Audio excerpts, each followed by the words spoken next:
Hi guys, it's Miss St. James. It's for Virtual Spirit Week. It is like Flashback Friday, so you can dress like you're in the 70s, 80s, or 90s. So I'm wearing my 70s hair today for our second part of Ghost Boys that we're going to read aloud. So in the first part, the main character, I can't remember his name. My gosh, it's been 2 days. Jeremy, what was his name? He is Jerome. Sorry, Jerome. I was close. He's 12 and he was shot. So now he's living in ghost form. And then he sees this other kid who maybe is a ghost. And Jerome decides not to go to his funeral. And he feels like his grandmother can see him. So that's what we know so far. So now we're going to start part 2. It says, and this section is called Alive. So we've gone back and forth between dead sections and alive sections. Gruesome, but awesome. So Alive. Mr. Myers, and it says December 8th, school. Mr. Myers is one of only 2 men who teach in the whole middle school. I know he wasn't a cool kid. He keeps making it hard for us uncool kids. Like he didn't learn anything growing up. Right now, he's introducing a new student. Seriously, like standing in front of the class is going to make you feel welcome. It's like giving a kid a sign saying, "Kick me." The new kid knows. He looks grim. He wears baggy jeans and a hoodie. His hood's up. Mr. Myers pulls it down and you can see curly black shoulder-length hair, almost like a girl's. I groan. Carlos is from San Antonio, Texas, chimes Mr. Myers. He's lucky. He had classes in Spanish and English. Eddie, you speak Spanish, don't you? I speak Dominican. Don't know Texas Spanish. Everyone in class snickers. Carlos's face reddens. Mr. Myers blinks. It'll be nice if everyone helped Carlos feel welcome here in Chicago. Sorry, my face is really dark. Can you still see me? Yeah, you can. Everyone groans. Mr. Myers is making everything work, making him stand out, be needy, expecting his kids to help him when all we want to do is survive. Hopeful, Mr. Myers scans the room. Carlos looks like he's going to cry. He's not tough enough for this school. I feel sorry for him. Hola, I say, and then wince. What's the matter with me? Carlos smiles. Mr. Myers acts like he wants to shake my hand. He points for Carlos to sit in a chair next to me. There's always empty chairs near me. I glance back at Eddie. He makes a fist, twisting it in his palm. It's going to kill me. Won't be as bad as Carlos's beating. New students are beat down magnets. In Chicago, some kids speak Spanish at home, never at school. On parent night, if Eddie has to speak Spanish to his mom, he covers his mouth and whispers. He thinks speaking Spanish in school isn't cool. He makes faces when his mom tries to talk with with his teachers. I wish I could speak another language. Hola is all I know. Truth is, I have enough trouble speaking the right words in English and not having, crews like Eddie, Snap, and Mike picking on me saying stuck up and teacher's pet. All because I don't act bored, disrespectful in class, or pushy, or loud at recess. I wish I were done with middle school. I get tired of dreaming about how life's going to be different when I grow up. Right now, it's stupid, stupid, stupid. Hey! I walk faster, trying to escape Carlos. Lunch? Carlos tugs my arm. Dead winter. His hoodie isn't going to protect anything against the cold. I take pity on him. It's not his fault his family moved to Chicago. This is how you do it, I say. Follow me. I walk quick, and Carlos follows me into the cafeteria. No mushy food, no plates. Carlos nods. Then, wary, he looks around for Eddie. I don't tell him that Mike punches the hardest. Snap likes to bite. Don't slow me down, I warn. I cut the line. Some kids howl, I don't care. Being patient during lunchtime can get me whipped. I grab a sandwich, an apple, a carton of milk. Carlos does the same. There's stitching on his t-shirt. Our school gets all kind of poor. There's a little bit poor, more poor, and then poorer than poor. My family's a little bit poor as long as both my parents work. Carlos's family might be worse. I think today is a red-hot emergency. Without Carlos, it would just be yellow. Come on, I run. Carlos follows, tripping up flights of stairs. Here. The bathroom on the highest floor is nearly always empty. Kids like to walk down, not up. Usually I take the stall furthest away next to the window, but I let Carlos have it. Plant your feet on the seat. No one sees your shoes. Eat. Carlos stares at me like I'm crazy. It works. I go into the next stall, lock the door, and unwrap my sandwich. I listen close. After a minute, I hear Carlos unwrap his sandwich. I wonder if he got tuna fish. Thanks, he says. No problem. School toilets don't have covers. We both squat over toilet water eating sandwiches. My apple's in my pocket. Milk bounces on the toilet paper roll. Funny, it feels better not doing this by myself. Less lonely. Bearden isn't a bad school, I say, trying to be helpful. In San Antonio, school's always trouble. Everyone fights, everyone's afraid. I hope it's better here. Tuna's dirt dry. I almost choke. We fight here too, I say, honest. That's why we have security guards and metal detectors. I hear Carlos breathing. He knows what I'm saying. Chicago is probably worse than San Antonio. I wasn't trying to lie, Carlos, not really. I didn't want to make you feel bad. Carlos laughs. It's okay. Maybe every school's bad, but here, lunch over a toilet? That's a new one. I laugh. What can I say? The bathroom is my favorite hiding place. No one looks for me here. Even if a kid comes in, they don't bother with the end stalls. I stay quiet until I hear a flush, hand washing, and the door swinging open and shut. I smack the green stall. Carlos smacks back. Smack, smack. I add syncopated slaps. He does too. Slap, slap, slap. I slap, he slaps. Smack, goes Carlos, smack, smack, slap. Carlos hums and whistles. Soon we're playing rhythm on the graffiti-covered stalls like we're playing bongos. I decide Carlos is cool. He's smart enough to latch on to me. If I was new, I'd latch on to someone too. Amigo, he says tentatively. Friend? I'm not sure how to answer. Middle school is like a country. Alliances are hard and dangerous. Other kids' fights become your fights.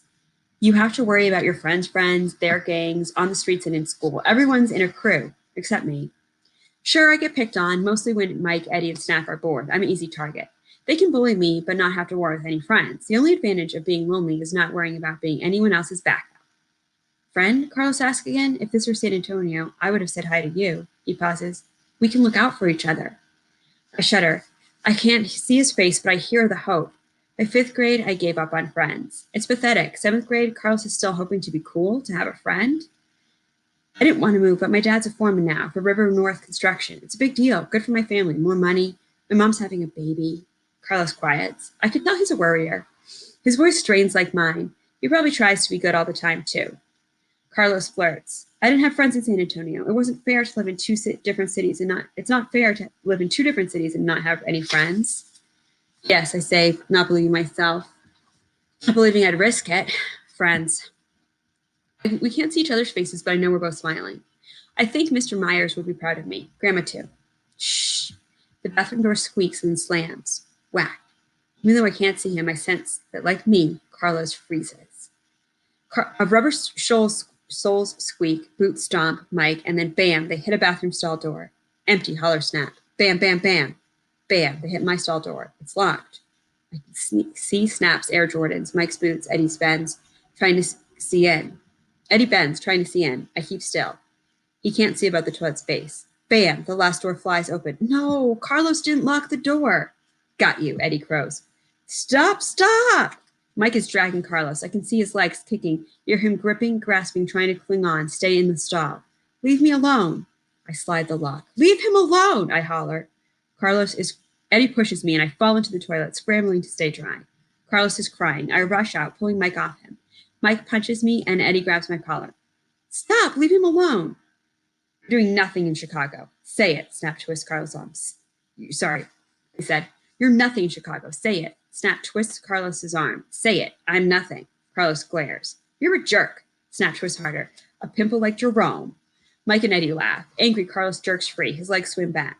Don't, I warn. Carlos kicks. Snap howls and grabs his knee. Carlos punches, but his fist barely hits Snap's shoulder. Mike punches Carlos. He falls backwards. Then Mike and Snap are both kicking Carlos, in the stomach and in the head. Carlos is twisting, his arms flailing. Eddie holds me back. I chug hard. I'm telling, I scream. I don't care if I'm a snitch. I'm going to tell. Eddie slams me against the wall. All 3 look at me, faces snarl. They're furious. They didn't expect me to stand up to them. I'm shaking. At least Carlos isn't getting kicked, but they're going to hurt me, really hurt me. Scared, I brace myself. I'm not going to beg.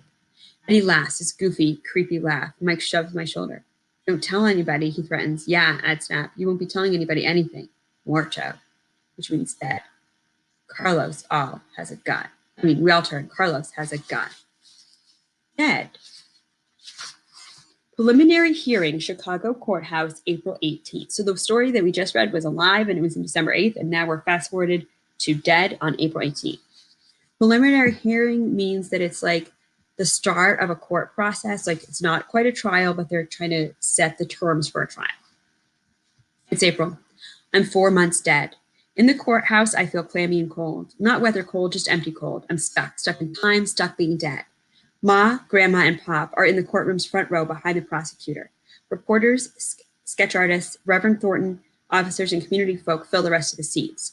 Right behind the lawyer's desk are a white woman and a girl, her daughter maybe. They both have sandy brown hair, and they both look sad. There's no jury, just empty seats. The judge isn't tall, about the same height as my mom. She wears black shoes, her nails are painted pink. Preliminary hearing, she says, don't determine innocence or guilt. They determine whether there is enough evidence for a trial, whether Officer Moore should be charged with murder. Seems lame to me. I'm dead, aren't I? Wouldn't that be murder? A policeman is sitting on the dock below the judge's chair. He has sandy brown hair, too. Glazed blue eyes. A lawyer is saying something to him, but he's not listening, just looking at the woman and the girl. His family, I think. Officer Moore, can you answer the question?